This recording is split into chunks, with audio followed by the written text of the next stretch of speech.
And when he had found him, he brought him unto Antioch. And it came to pass that a whole year they assembled themselves with the church and taught much people. And the disciples were called Christians first in Antioch. The Lord bless his word in Jesus' name. I am speaking briefly this morning on the subject, the essence of Christianity. The essence of Christianity. What is Christianity all about?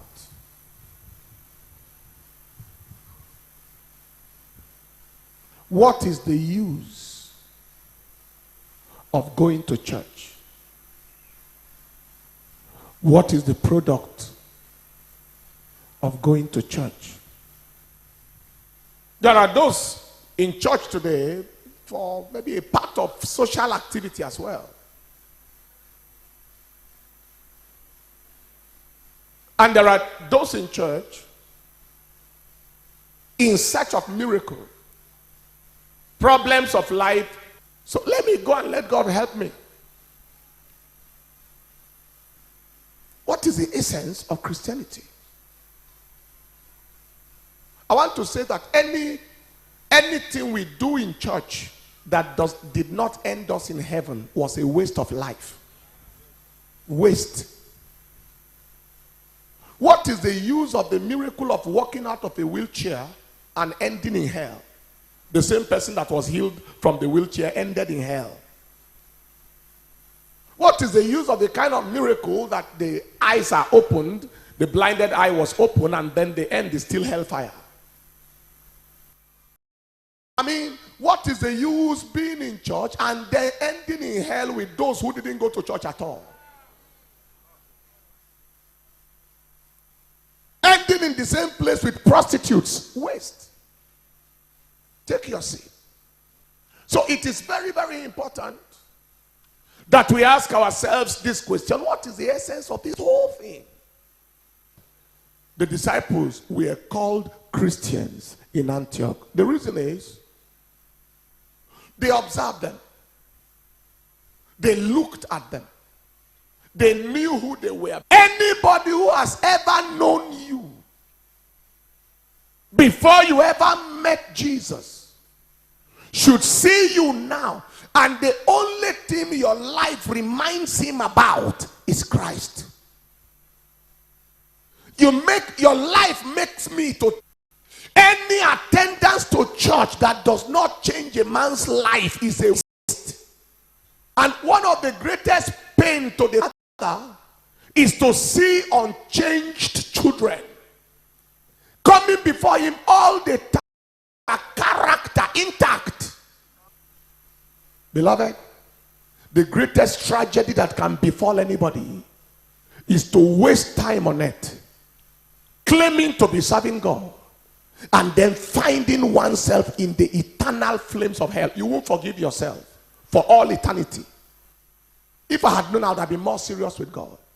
If I had known, I would have taken God more serious, taken the word of God more serious. First, in Antioch, for unbelievers to feel comfortable in your presence and still carry out their unbelievous lifestyle under your watch is an abomination. It is life's priorities. Change in that which matters most to us. Change in life's priorities. The priority of a Christian can never be the same as the priority of the world. Life's priorities. For the child of God, he said, seek ye first the kingdom and his righteousness, and all these things shall be added unto you. The things that matter most to the world can never be the same thing that matter most to us. Am I communicating? I don't know about you, but I don't feel comfortable spending money until I have given God what belongs to him. Am I speaking to somebody here? In the way we spend our time, spend our money, and focus on our priorities, it determines how changed we are. What are the priorities of our lives? It is change. Change in life's priorities. Number 2 is change in habit and life. Change in habit and lifestyle. Change in conduct. Habit and lifestyle. When an unbeliever comes late for work and he came by 9 o'clock, he will still write 7:45 or 7:30. When a Christian does the same thing, he's headed to the same destination with that sinner. Do you understand what I'm talking about? When unbelievers carry their purse, they mix cement with some things or rebag some things so that they can make more gain. They mix petrol and kerosene or something so it can increase in bulk. All right? They do all manner of things.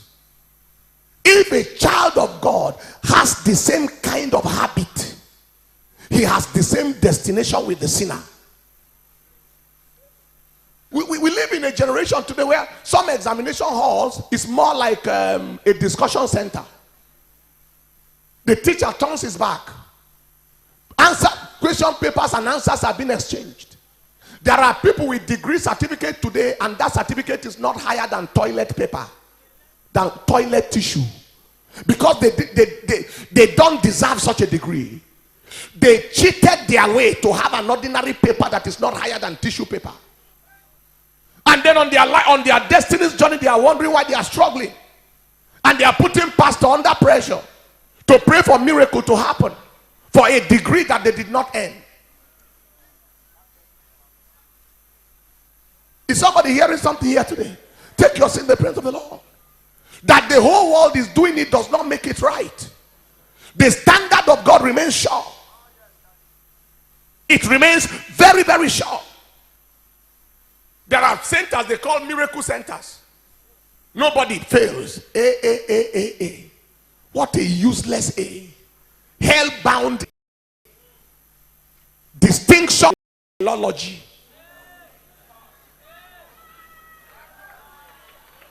Are you hearing what I'm saying here today? What a waste of time, waste of life, waste of energy. Do you understand what I'm talking about? But there are many times that somebody is giving money from the office, and there's something they call the retirement of account, to retire and say this was what and what. Not that they gave you and say this is your allowance for this, but this is something to be retired. No change. Take this, no change. Yet church going does not stop. In fact, you come early, stay until everybody has left. What is the use of church attendance that does not change lives? And what is the use of church attendance? What anybody says, there is a godly look and there is an ungodly look. 10 is, what is the attire of the harlot? What I'm saying here, it's not a matter of rules and regulations. Let your conscience convince you. The way you are looking, do you represent the kingdom? If the master appears suddenly, can he call you, daughter, how are you? St. Augustine of old said, preach the gospel always, and when necessary, use words. You know the meaning of that? Let your life be the major preaching. In our own village, if they see you some kind, they say, see prostitute going. In our village, if they see you some kind, the way some people appear in church now, if it was on, they say, see prostitute going. You said the same in your village. See prostitute going. You have not, they don't know where you are going. Oh. You may even be carrying Bible going to church, say, see prostitute going. Because there is an Egyptian lifestyle. And there is a Hebrew lifestyle. And God is calling us to take him seriously and look. I said there is a godly look and there is an ungodly look. Number 4, change is in association. It is not possible to maintain the same associations, ungodly associations, if you have come to the master. He said, be ye not unequally yoked together with unbelievers. filled with the Holy Ghost, tongue talking. Your closest friend is a drunkard. Closest friend is a smoker. Closest friend is a chaser. Closest friend is a homosexual. I said, no problem. He cannot convince me to do what he's doing. We just knew each other long ago. For where? You see, have you ever seen where fly is playing on top of hot stove?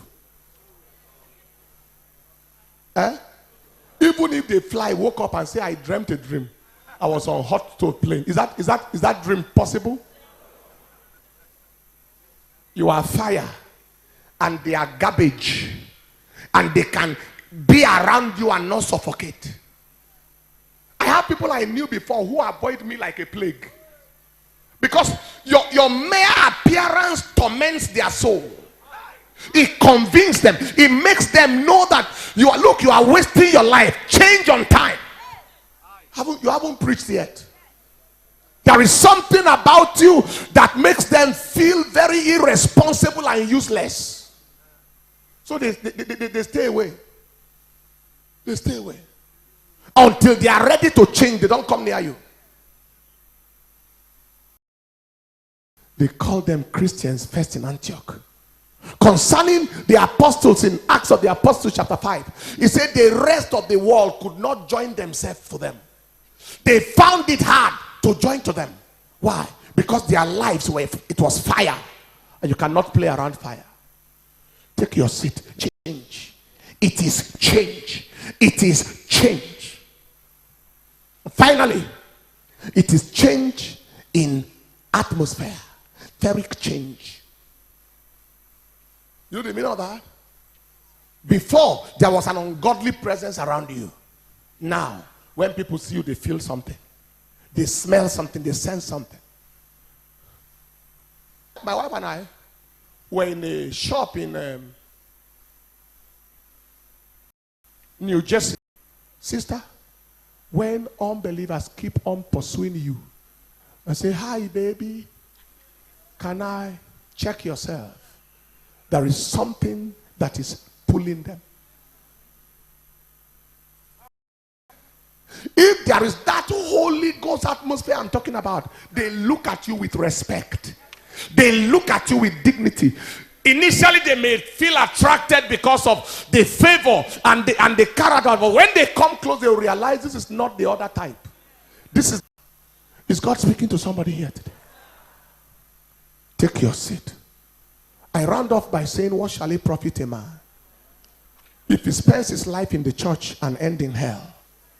What shall it profit a woman if she spends her days in the church and still ends in hell?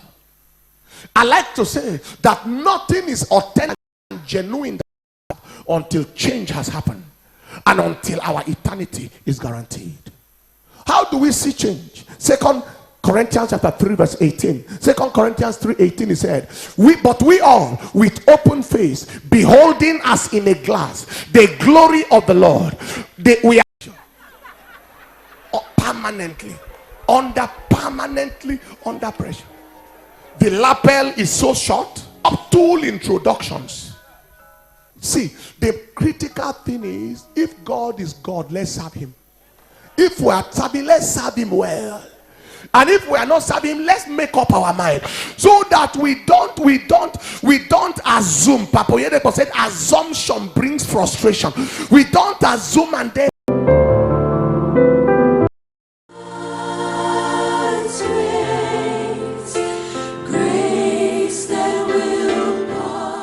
Gracelove TV. Enjoy the fruit of love. Acts chapter 17 verse 25.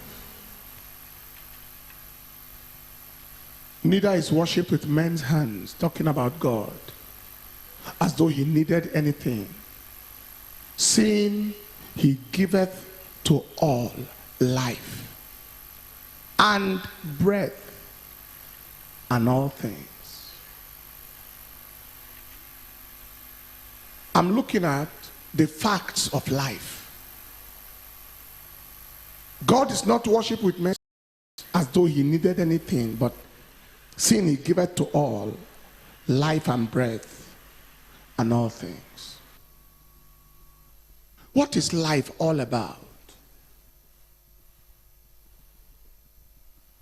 The worst thing that can happen to anybody is to be living and does not know the reason why he's alive. Sleep every night, wake up every morning to no purpose. It's a tragedy of life. Please understand these three things. First, when the purpose of life is not understood, life ends with regrets. There are many people today at the end of their journey, they are full of too many regrets. I wish I did this, I wish I didn't do that. When the purpose of life is not understood, life ends with regrets. Secondly, when the purpose of life is not understood, life, what's the aim of this life? It's burdensome.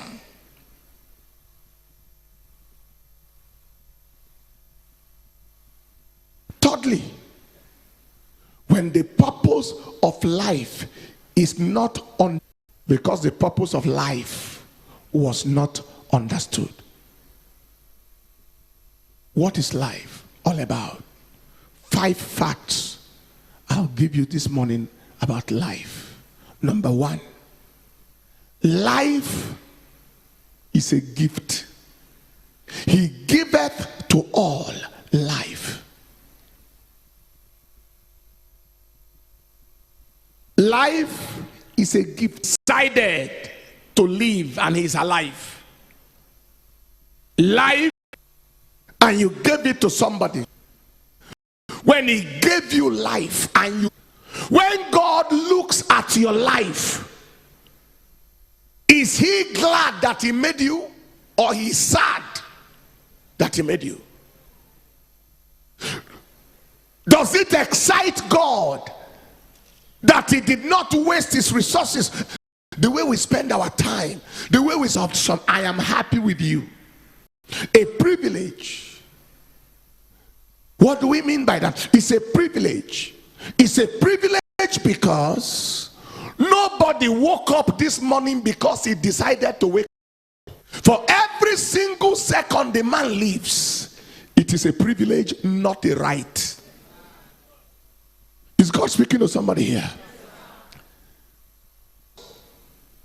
I heard the story of this very rough American president, Theodore Roosevelt. Very rough, died in his sleep. And somebody wrote and said, only in sleep could that man have died. Because if he was awake, he would have fought with death. You see? He was powerful, but not too powerful to bow for death. Am I communicating? Medical professor carried his resident doctors and if you have ever been to a teaching hospital, you see how a professor is moving and consultants are moving with him, and residents and doctors in training, and then undergraduates, everybody moving along. And one day he had some slight abdominal condition, and he did an ultrasound on himself and realized it was hepatocellular carcinoma. And he told them, oh, this is the diagnosis. Bye, all of you. He has been a doctor and a professor for years. He hasn't seen anybody survived it. So he wished them bye and bowed to death. Despite his medical knowledge, he couldn't help himself. Take your seat. It's a privilege. Because even doctors who treat others die too. I was in the teaching hospital at a point during my housemanship, and a doctor more senior than me in the same teaching hospital was sick of fever and had typhoid perforations and died inside teaching hospital. under the nose of consultants and professionals and specialists in all fields, under their nose, himself being a professional, typhoid perforated his intestines. He was gone. It's a privilege. I told you the story of before, the story before of Alexander the Great. When he died, they carried him everywhere. He was with one of the Nebuchadnezzars. And then when they did everything to make him leave and he could not leave, Alexander the Great, he told his army generals, he said, it's obvious that I'm going to die, but before I die, I ask that you do 3 things for me. And his general said, General, we can do anything for you. So what are those things? Number 1, he said, when I die, let my doctors carry me on their shoulder to the graveyard and bury me there. Number 2, let my money and the gold and the diamonds and the pearls and everything I gather from around the world in war, let all of it be poured on the ground. That the doctors were watching and I still died. No matter how rich, no matter the kind of consultants you can get, let the world know. See, number 2, pour the money on the ground between the house and the grave to let the world know that that money is not different from the earth. He said, bury me with an open hand to show people that I didn't take. You just invite death and die for nothing. It must never be taken for granted. It must be lived with appreciation. It must be lived with appreciation. Life is a privilege. Number 3, life is a seed.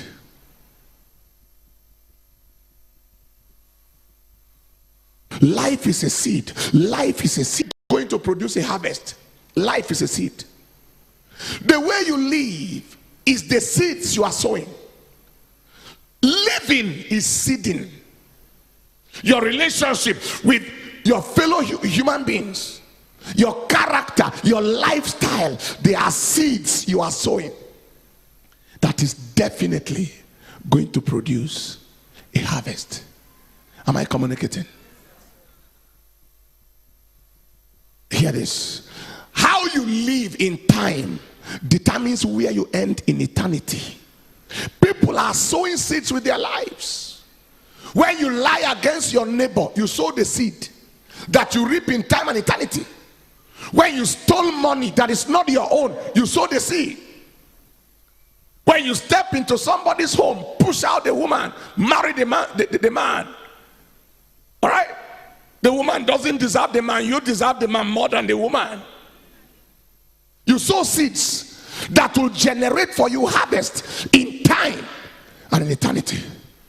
When you fail the student because she refused to compromise and give you bribe or sleep with you, and you fail them in exam, as if they send them to school for you to destroy their lives, you sow the seed that you are going to reap in time and eternity.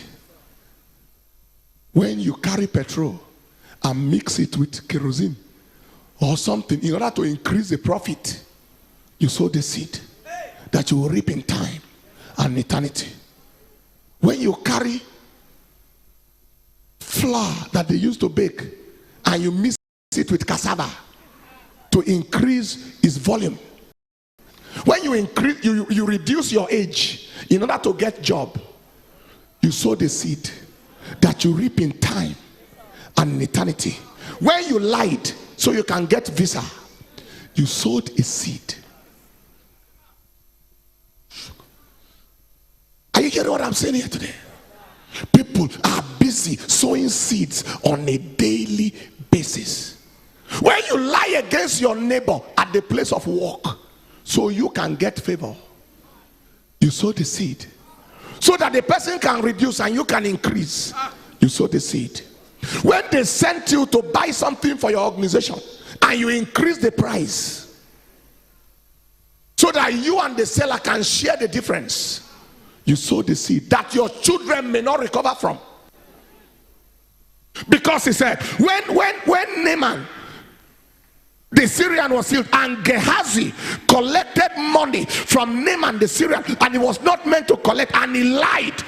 Elisha said, the leprosy of Naaman is on you and your generation. There are people who do things today and implicate their children, even children yet unborn. You sow a seed.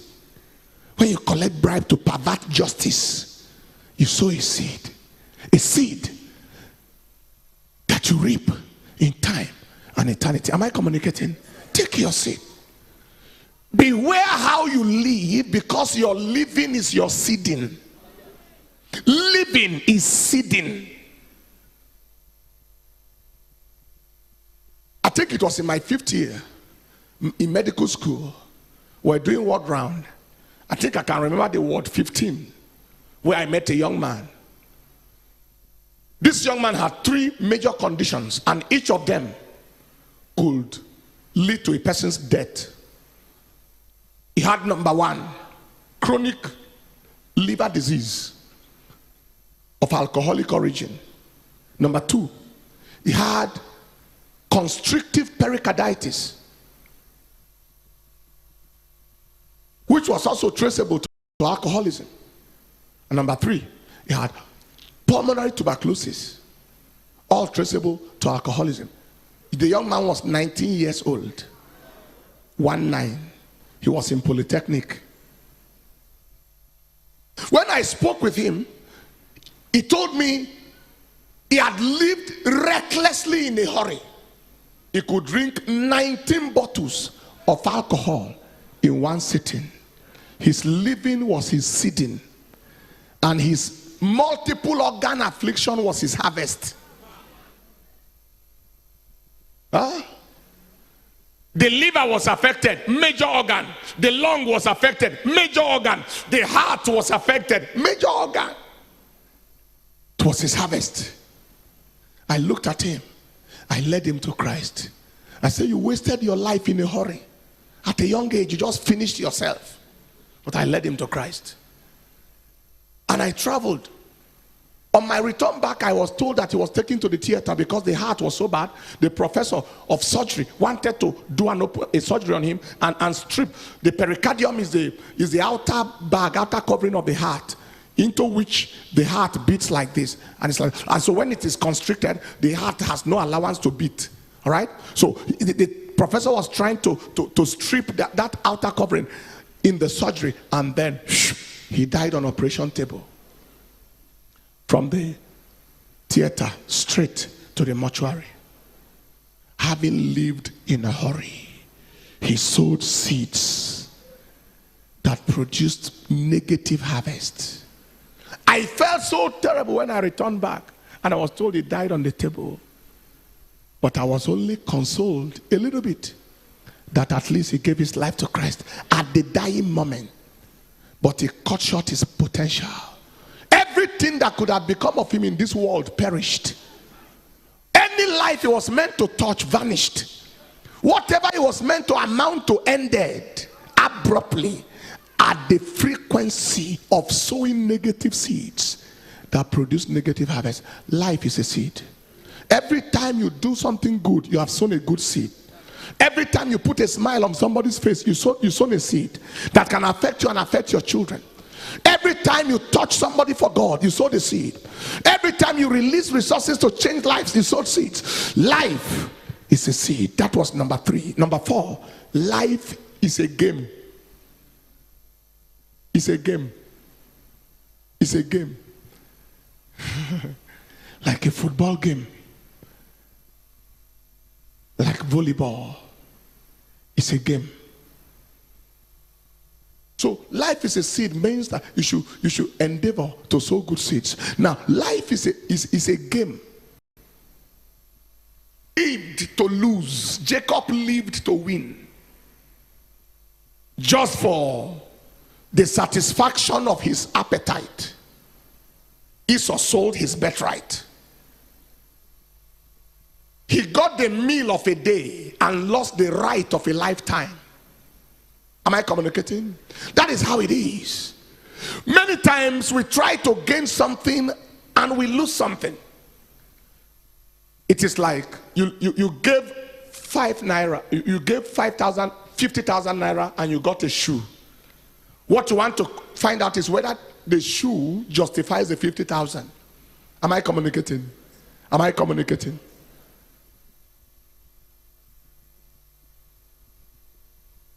Does the shoe justify the 50,000? If it justifies, it's all right. You live recklessly and got HIV. The pleasure you got, did it justify the HIV? If it justifies, no problem. Query pleasure. Am I communicating? Life is a game. While as we live, we are playing a game. My counsel is, please play to win, not to lose. Play to win. Live to win. Do the things that... Take your seat. Is anybody following on it? Christmas Day call. And a young man, emergency, and a young man was brought in.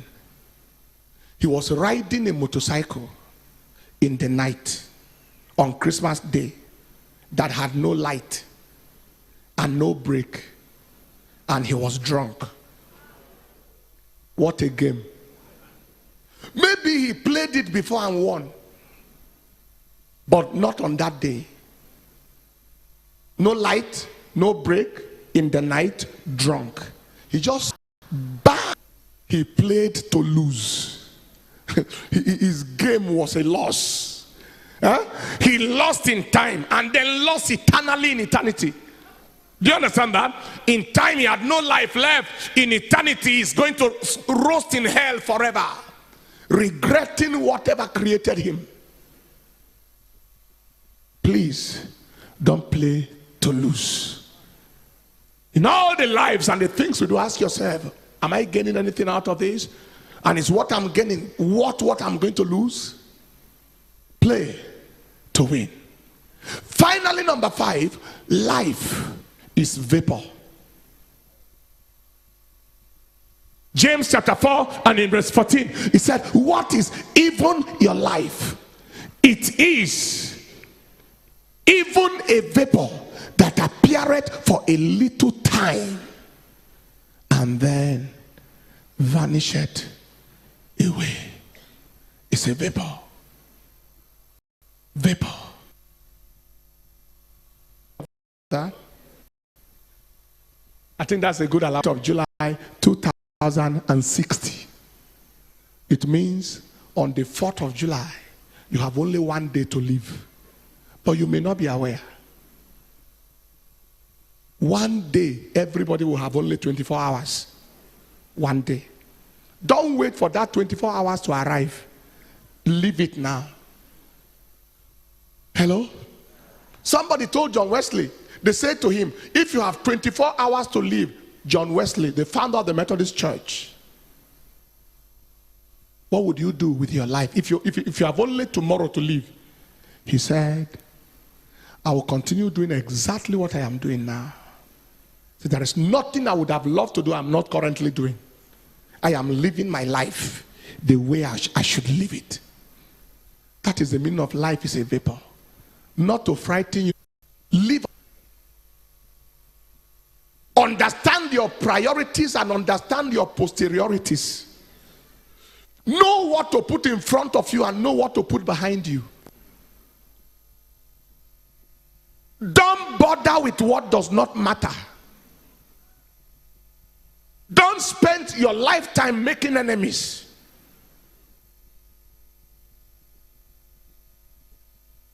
For life is a vapor. And in conclusion, take your seat. Having understood that life is a gift, and life is a privilege, and life is a seed, and life is a game, and life is vapor. What do you do? Number 1, ensure quality relationship with your maker continually. Ensure quality relationship. Ensure quality relationship. A relationship where your life is permanently pleasing your maker. Quality relationship with your maker continually. Number 2, ensure quality relationship with humanity. Quality. Ensure you have valuable quality relationship with the people of your life. Husband, wife, brother, sister, loved ones. Ensure quality relationship with humanity. Ensure it. Trust God to be more of a people person than more of an anti-people person. And finally, ensure quality impact in life. Quality impact. Be remembered for something good. Do. And there were people waiting. The question is, what is the quality of my relationship with you? Hello? How many of you know that you can visit your mother or your father not because you have business, but because they say come? Yes. Meanwhile, they may invite you somewhere for a business schedule and you don't have the time to go. That's how life is. That's how life is. You may be traveling to America and the person living in the neighborhood, the next person, the next flat is not